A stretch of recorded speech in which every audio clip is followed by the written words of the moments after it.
Dans 2 semaines, le Bianco publiera les résultats d'une partie des requêtes déposées par la Solidarité syndicale de Madagascar. C'est un des principaux points ressortant de la rencontre entre ces 2 parties ce matin au siège du Bianco 6 à Amboibo.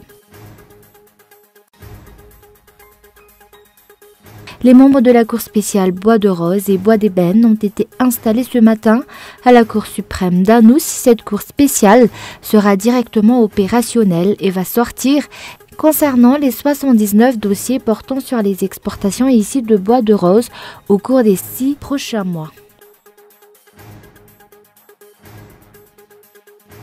J-2 avant la finale tant attendue France-Croatie au mondial de football, verdict ce dimanche à Moscou.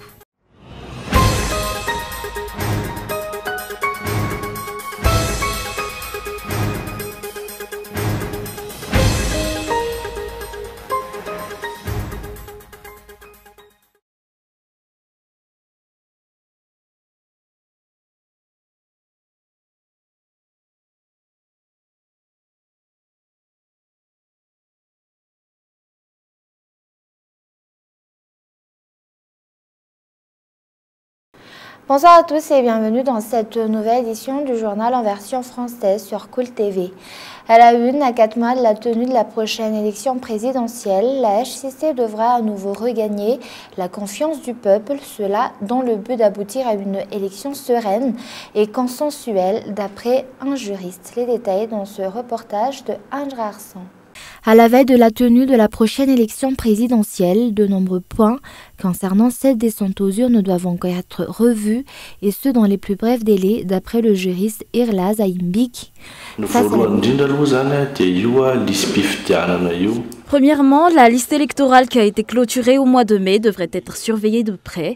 Ensuite, c'est la CENI qui met en place les bureaux électoraux et le nombre de ces bureaux a augmenté de près de 20%. D'après la loi, la CENI doit publier dans le journal officiel le nom et le lieu où se trouve chacun des bureaux de vote.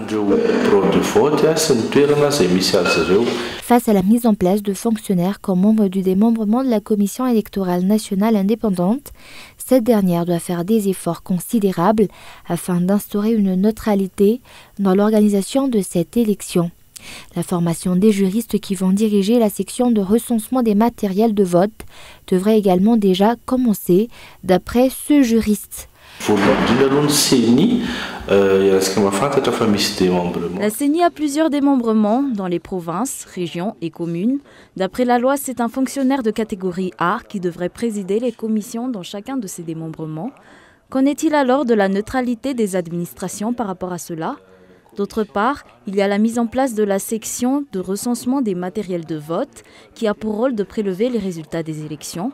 Une section dirigée par un juriste. Est-ce qu'une formation pour cela est déjà en cours ? D'autre part, la Haute Cour constitutionnelle devrait faire en sorte de regagner la confiance du peuple afin que tout le monde puisse s'accorder sur les résultats de l'élection et éviter de donner naissance à une nouvelle crise politique, toujours selon Irlaz Aimbik. La Haute Cour constitutionnelle qui devrait publier le résultat officiel des élections a dernièrement été source de polémiques. De ce fait, la population ne fait plus vraiment confiance à cette institution. Selon moi, elle devrait regagner la confiance de la population, car ses actions sont encore loin d'être transparentes. Cela fait un moment que la population attend cette élection présidentielle afin de pouvoir ôter l'autorité aux dirigeants qui ont été incapables d'aboutir à des résultats satisfaisants pour la Grande Île en 4 ans de mandat. Le peuple malgache réclame une élection transparente et inclusive. Et un manque de confiance en soi, c'est ainsi que certains politiciens interprètent les manœuvres d'autres politiciens pour ajourner la tenue de la prochaine élection. L'élection est le seul garant d'une véritable succession au pouvoir démocratique. Reportage de Feizo Rafali. Quelques mois avant la tenue d'une élection présidentielle, certains tentent par tous les moyens d'ajourner la tenue de cette descente aux urnes et projettent une manifestation. D'après les rumeurs, le chef d'État serait derrière cette tentative d'ajournement. Selon certains politiciens, ce comportement découle d'un manque de confiance en soi. La raison des tentatives pour ajourner l'élection est claire. Certaines personnes qui veulent se porter candidat à la prochaine élection sont impopulaires auprès de la population et tentent donc de semer le trouble. Si quelqu'un veut faire une refondation, il lui faudra présenter son projet au cours de la campagne électorale et laisser la population décider si elle veut voter ou pas pour ce candidat.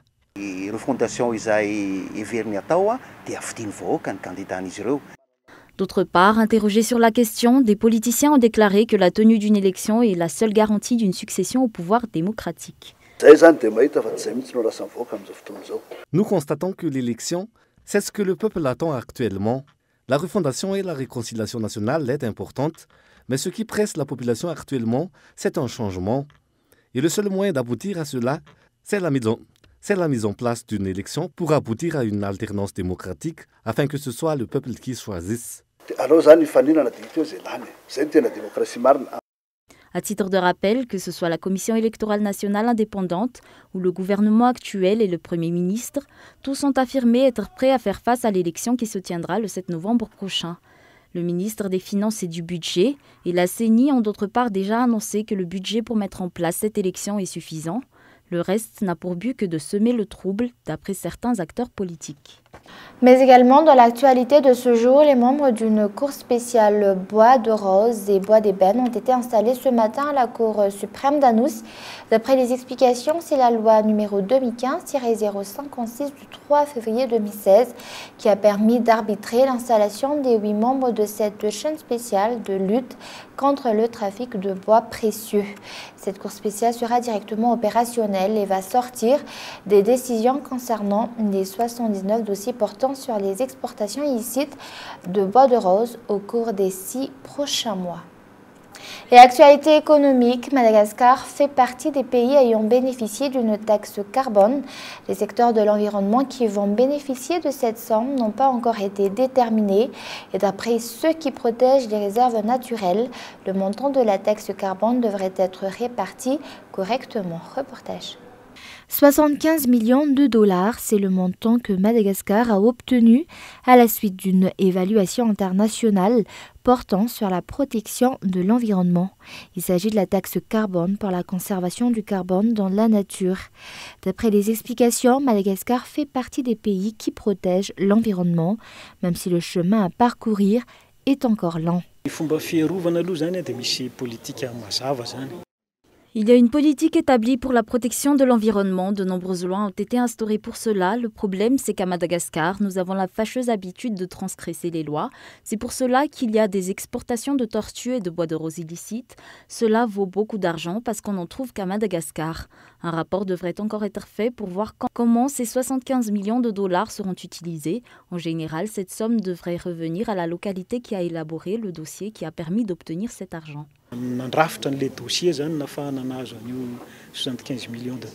Ainsi, un rapport devra encore être effectué pour répartir cette somme. D'après les explications de ceux qui protègent les réserves naturelles, la somme obtenue de la taxe carbone devrait être répartie correctement, de façon à ce que chaque branche concernée puisse avoir sa part.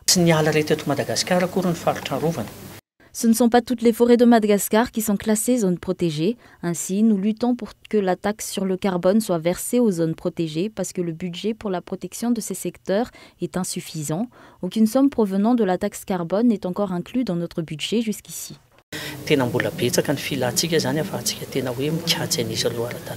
D'après les investigations effectuées, 3 $ par hectare chaque année, c'est le montant nécessaire pour la gestion d'une réserve naturelle.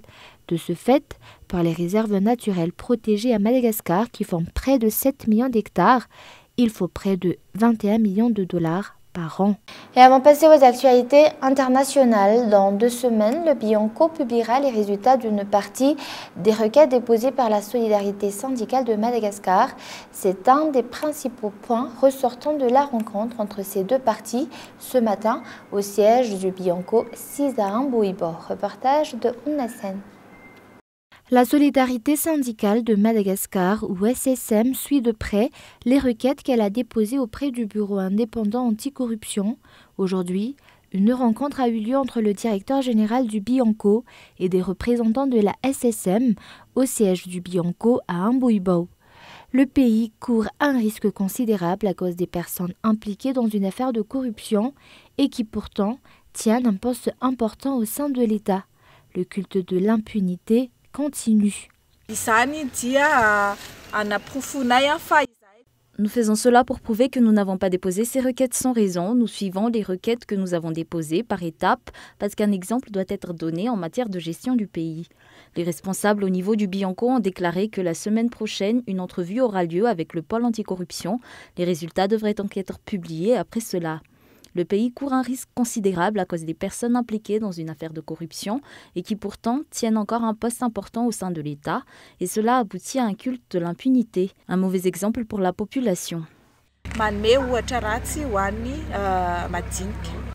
La solidarité syndicale de Madagascar attend les résultats des requêtes qu'elle a déposées auprès du bureau anticorruption et refuse que l'affaire soit classée sans suite comme d'ordinaire à Madagascar.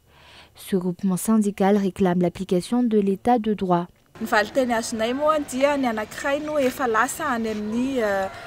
L'affaire concernant le sénateur Rinandji Mandavi a déjà été envoyée à la chaîne pénale en 2014 et nous voulons tout de même connaître la suite de la procédure car nous n'acceptons pas qu'une personne impliquée dans une affaire de corruption soit nommée ministre.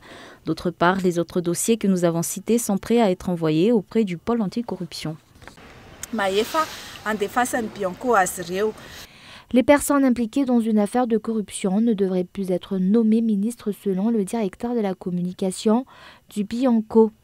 Avant qu'une personne soit nommée à un poste à haute responsabilité au sein de l'État, une enquête devrait d'abord être ouverte sur son compte selon le Bianco.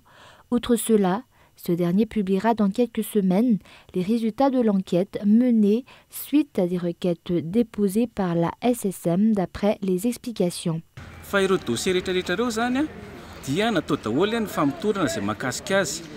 Nous avons effectué des enquêtes sur tous les dossiers qui nous ont été soumis et pour la plupart, les enquêtes ont été clôturées et sont prêtes à être envoyées au pôle anticorruption.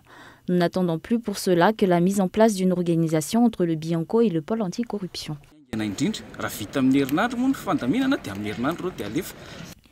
Parmi les requêtes déposées par la SSM, il y a l'affaire de corruption impliquant l'ancien Premier ministre Olivier Sunandja Mahafali et le ministre de la Communication actuel, Rinandji Mandavi, l'affaire impliquant la ministre des Finances et du Budget, Vunsala Manjiambloul, l'ancien ministre de la Santé, le professeur Mamlalati Nandjia Manarivu et le ministre de la Sécurité publique.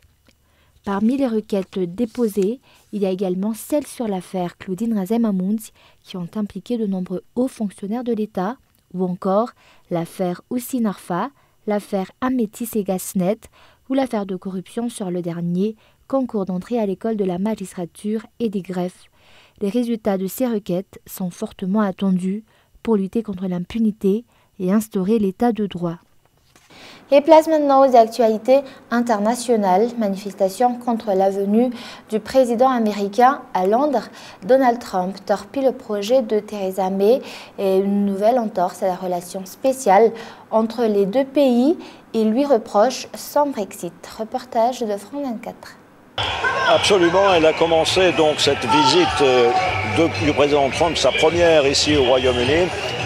Theresa May espérait que de pouvoir sortir pendant cette visite d'une difficulté passagère, d'une crise politique énorme avec des ministres qui ont démissionné en série à cause bien sûr de sa position sur le Brexit. Eh bien, Donald Trump en fait en a rajouté et a transformé cette journée en vendredi 13 de cauchemar pour Theresa May, puisque cette journée a commencé avec une interview exclusive donnée par Donald Trump au Sun, journal populaire de droite britannique, dans laquelle il ne fait que critiquer la position de Theresa May sur le Brexit en disant, vous le voyez ici, Theresa May a détruit les négociations sur le Brexit. Il n'y aura pas d'accord bilatéral de commerce extérieur avec le Royaume-Uni et les États-Unis. Et donc c'est comme ça qu'a dû commencer cette réunion bilatérale entre Theresa May et Donald Trump, avec une relation extrêmement froide. Jamais un président américain n'avait insulté comme cela un Premier ministre britannique lors d'une visite. Il a même, Donald Trump, expliqué que finalement l'adversaire politique de la Première ministre, Boris Johnson, démissionnaire, Premier ministre des Affaires étrangères démissionnaire, finalement ferait un très bon Premier ministre lui-même. Donc voilà comment ça a commencé. Est-ce que Theresa May pourra sortir de cette position extrêmement inconfortable pendant les relations? À la conférence de presse, certainement, les deux chefs d'État et de gouvernement voudront sauver la face, j'imagine, mais en tout cas, c'est mal parti, c'est ce qu'on peut dire. Et J-2 avant la finale tant attendue France-Croatie au mondial de football. Verdict ce dimanche à Moscou. Reportage de France 24. Ce ne sont pas les 20 bougies de la victoire de 98 qu'ont soufflé hier les Bleus, mais les 45 ans de l'entraîneur des gardiens. Une ambiance de fête que tout le monde souhaite prolonger jusqu'à dimanche soir. Une belle, une grande et une très heureuse finale dimanche. Vous le méritez très sincèrement. Ambiance détendue aussi ce matin en conférence de presse. Est-ce que toi, Antoine, ça t'embête d'être perçu comme un champion du monde moche? Non, je m'en fous. Je veux l'étoile et si j'ai l'étoile, je m'en fous du jeu qu'on aura fait. On devient une équipe dure à battre et c'est ça qui est beau, c'est ça qui est bon. Donc voilà, continuer comme ça et on sait qu'après, offensivement, on peut marquer à tout moment. Une équipe de France à prendre au sérieux et qui doit prendre son adversaire croate au sérieux. Elle est tellement proche, cette coupe, qu'on a envie de la toucher, mais avant de la toucher, il y a 90 minutes, voire 120, il va falloir tout donner. Voilà. Je pense que c'est le match de notre vie. Dans leur discours, comme à l'entraînement, les Bleus sont synchro. Ça va être le match de ma vie, c'est sûr, hein. Mais je le vois comme un jeu, en fait.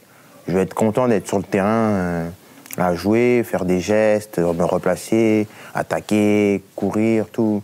Donc c'est un plaisir avant tout. Après, bien sûr, match de ta vie. Hein. Cette finale, un rêve de gosse pour ceux qui, comme Raphaël Varane, étaient encore des enfants en 98. Et avant de se quitter, je rappelle les grands points de ce journal.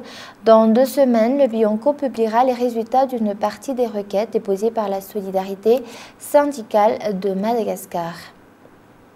Et les membres d'une cour spéciale Bois de Rose et Bois d'Ébène ont été installés ce matin à la Cour suprême d'Annecy. Cette cour spéciale sera directement opérationnelle et va sortir des décisions concernant les 79 dossiers portant sur les exportations illicites de bois de rose au cours des 6 prochains mois. Et J-2 avant la finale tant attendue, France et Croatie au mondial de football. Verdict ce dimanche à Moscou. Et voilà, c'est la fin de ce journal. Merci de votre fidélité. Au revoir et passez une excellente soirée en compagnie de Cool TV.